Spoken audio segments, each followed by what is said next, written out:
6 schedule কি? মিচিং জাতীয় 6 schedule পাবনে? নিৰ্বাচন আহিলে 6 শিডিউলৰ বিষয়টোৱে মিচিং অধ্যুষিত অঞ্চলৰ ৰাজনীতি গৰম কৰি তোলে আৰু নিৰ্বাচন শেষ হোৱাৰ পাছত এই বিষয়টো হেৰাই যায়। 6 শিডিউলৰ নামত বজাৰখন কোনে চলাই আছে? 6 শিডিউল দিল্লী দিছপুৰ কপাই দিব পৰা গণ আন্দোলনৰ পৰা আহেনে নে নদীৰ পাৰৰ গাঁৱৰ মাজত মিটিং পাতিলে আহে? মিচিং জনগোষ্ঠীক ৰাজনৈতিক হাতিয়াৰ হিচাপে ব্যৱহাৰ নকৰিব বুলি মন্তব্য কৰে আকাশ দলে। যেতিয়া নিৰ্বাচনী কুচকাবাজ আৰম্ভ হয় তেতিয়াই আসলে আমাৰ মিচিং জনগোষ্ঠীৰ অঞ্চলবিলাকত মিচিং অধ্যুষিত অঞ্চলবিলাকত 6 শিডিউল বিষয়টো সাংঘাতিক ধৰণে প্ৰাসংগিক হৈ পৰে। আমি লক্ষ্য কৰিছোঁ যোৱা 21 চনৰ নিৰ্বাচনত যেতিয়া জেলৰ পৰা অখিল গগৈ ডাঙৰীয়া আসলে নিৰ্বাচনত অৱতীৰ্ণ হৈছিলে সেই সময়তো তাত কেম্পেইন আৰম্ভ কৰিছিলে বিজেপি আৰএছএছৰ সহযোগী যিবিলাক দল সংগঠন আছে তেওঁলোকে কৈছিলে যে অখিল গগৈক যদি জিকাই দিয়া হয় তেতিয়াহ'লে মিচিং জনগোষ্ঠীৰ লোকে কোনোদিনে 6 শিডিউলৰ নাপায়।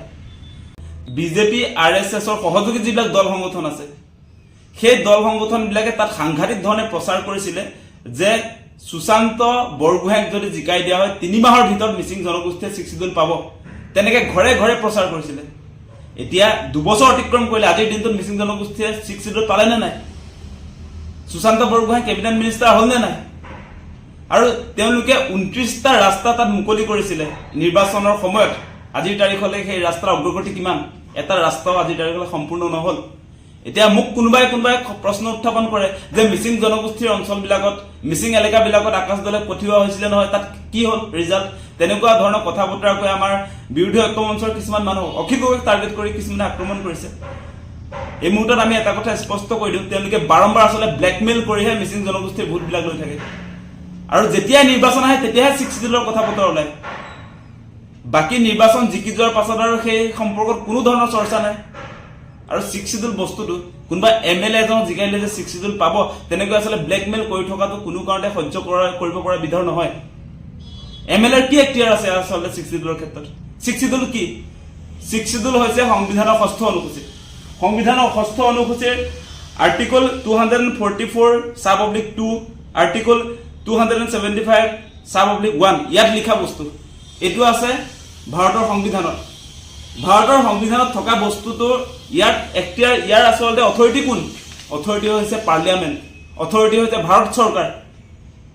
ইয়াত আকৌ কোনোবাই পঞ্চায়তৰ ইলেকশ্যনটোৰ কাৰণে বা বিধানসভাৰ উপ নিৰ্বাচনৰ এজন MLAক জিকাই দিলে 6 শিডিউল পাব। এই সংবিধানত থকা বস্তুটো দিল্লীৰ ভাৰত চৰকাৰে গভৰ্ণমেণ্ট অফ ইণ্ডিয়াই ডিচিশ্যন ল'বলগীয়া বস্তুটোক যদি এনেকৈ ব্লেকমেইল কৰি মানুহৰ পৰা ভোট আদায় কৰি থকা হয় তেতিয়াহ'লে কোনোদিনে আচলতে 6 শিডিউল তেনেকৈ পোৱা নাযায়, কোনো কাৰণতে পোৱা নাযায়। আৰু যিবিলাকে ইতিমধ্যে 6 শিডিউল পাইছে আপোনালোকক মই দেখুৱাম 6 শিডিউল এতিয়া কোনে কোনে পাইছে। 6 শিডিউল বৰ্তমান সময়লৈকে অসমত আমাৰ বড়োবিলাকে পাইছে, আপোনালোক সকলোৱে জানে।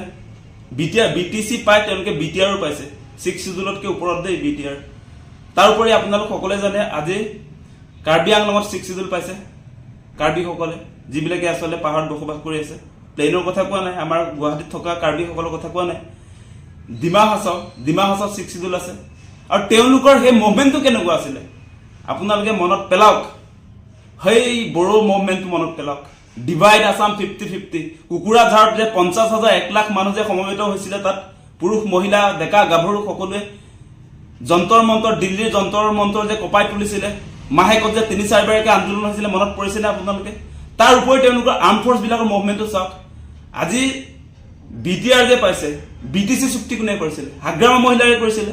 হাগ্ৰামা মহিলাৰে 2003 চনত BLTৰ লগত BTR চুক্তি হৈছিলে, BTC চুক্তি হৈছিলে। এতিয়া BTR চুক্তি হৈছে কাৰ লগত?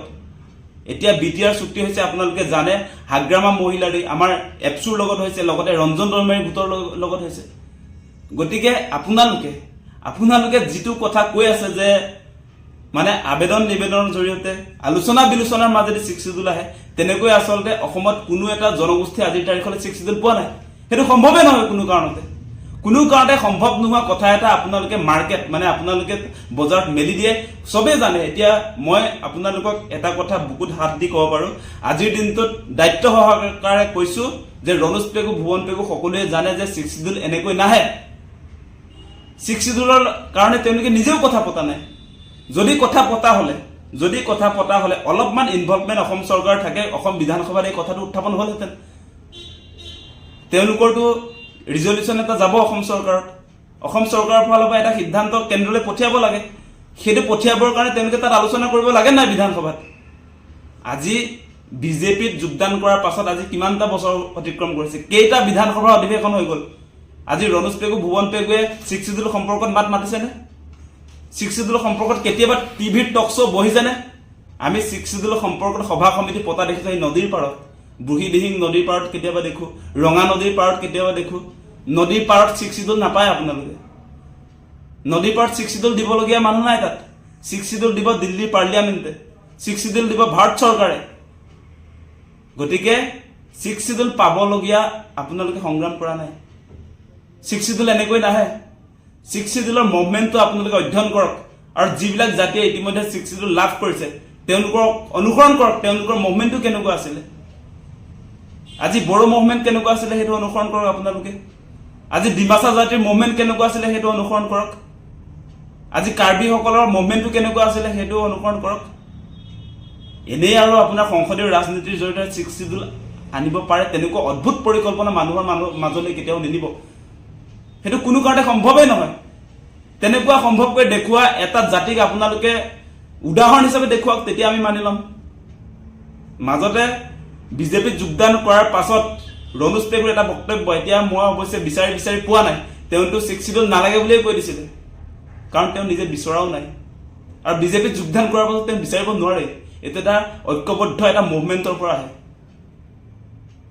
হাজাৰ হাজাৰ লাখ লাখ মানুহৰ ইনভলভমেণ্টৰ মুভমেণ্টৰ পৰা আহে দিল্লী যন্তৰ মন্তৰ কপাই দিব পৰা মুভমেণ্টৰ পৰা 6 শিডিউল আহে দিল্লী দিছপুৰ কপোৱা মুভমেণ্টৰ পৰা 6 শিডিউল আহে 6 শিডিউল আলোচনা বিলোচনা আবেদন নিবেদনৰ জৰিয়তে কোনো জাতিয়ে এতিয়ালৈকে লাভ কৰা নাই এনে অদ্ভুত এটা অবাস্তৱ তেওঁলোকে ধাৰণা দিবলৈ যত্ন কৰে আমাৰ মানুহবিলাকক সেইটো কেতিয়া কৰে নিৰ্বাচন যেতিয়া আহে তেতিয়াহে কৰে এনেকৈ মই আজি গেৰাণ্টি দিম